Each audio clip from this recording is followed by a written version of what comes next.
Good YouTube family. So today we got another reaction and we're gonna be talking about Nolan Wells. Pretty much Nolan Wells was hanging around with some palm-headed people and he was the only melanated being around, and now he is deceased. There's so many questions around it, but shout out to Blakey Speaks for this breakdown or whatever, and we gonna get straight into it.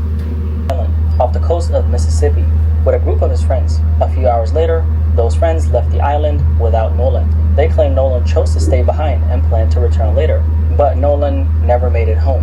He was reported missing that night, and authorities launched a search of Horn Island and the surrounding water. Then 2 days later, after Nolan disappeared, he was found dead. His body was discovered in the water near the same area where he had last been seen. Authorities say they currently have no evidence that a crime occurred and believe Nolan may have drowned, but his family is not satisfied with that explanation. And considering how many questions still surround the hours before his death, it is easy to understand why. So some of you guys might have heard about the story. It's currently going viral. It's been getting a lot of attention online.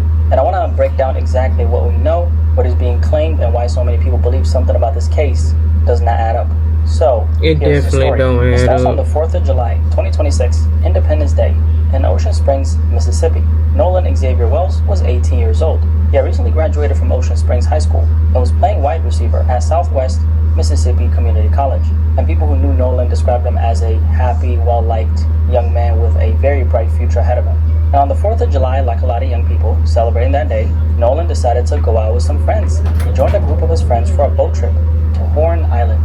Horn Island is a remote barrier island located roughly 10 miles off the Mississippi coast. It is part of the Gulf Islands National Seashore, and because there are no roads connecting it to the mainland, the only practical way to get there and leave is by boat. The plan appears to have been simple: spend the holiday on the island, hang out with other people who had traveled there, and return home later that day.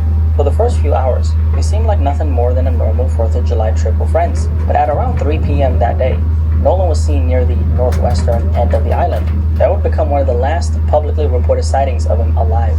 And roughly an hour and a half later, the boat Nolan had arrived on left the island without him.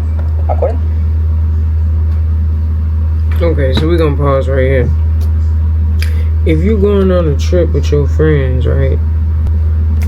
If you're going on a trip with your friends, especially to an island, you feel me? Aren't you gonna make sure everybody makes it back home, especially if that's their only way of transportation?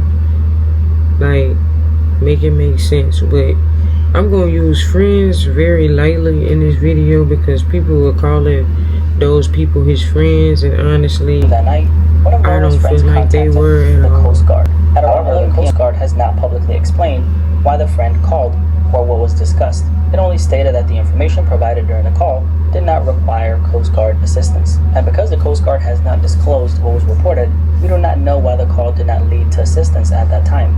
Then around midnight, when Nolan still had not returned home, his mother contacted the Jackson County Sheriff's Office and officially reported him missing. The following day, Sunday, July 5th, the search for Nolan began to expand. Shortly after noon, the Jackson County Sheriff's Office requested assistance from the United States Coast Guard.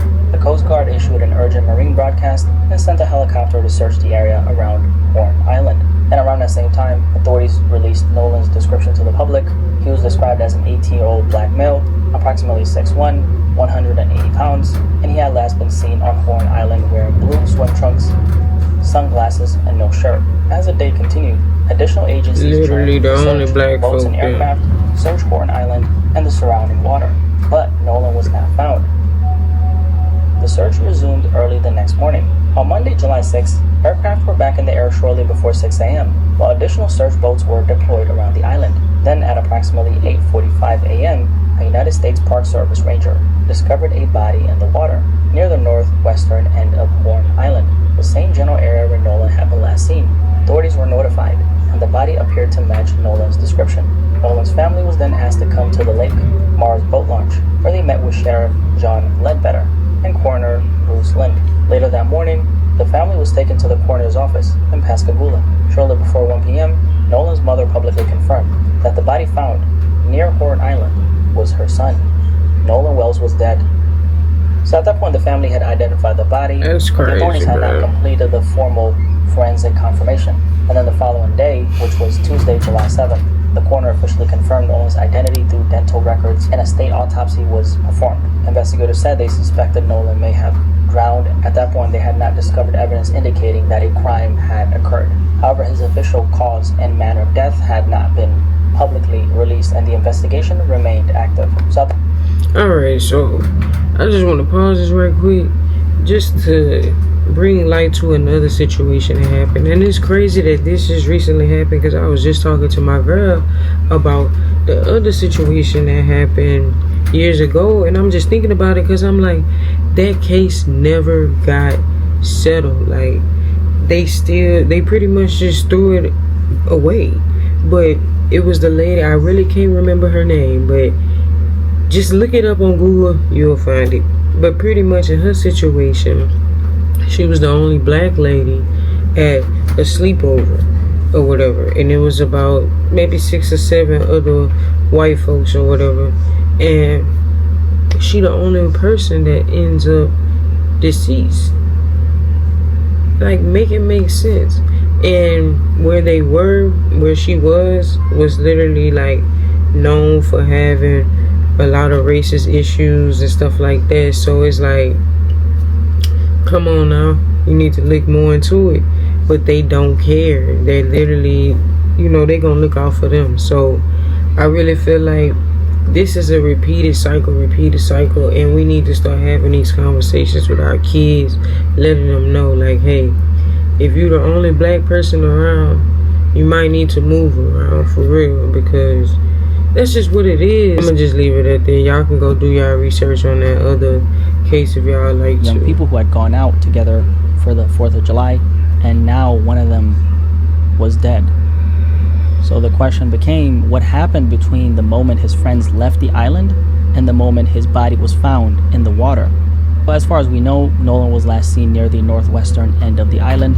So according to the group's account, as everyone prepared to leave, Nolan told them that he intended to remain on the island and return to the mainland another way.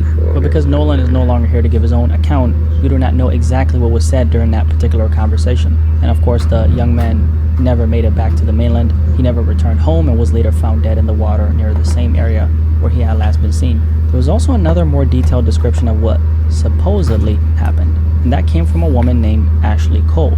Now, interestingly enough, Ashley Cole is a local judge and the parent of one of the young men who was on the trip.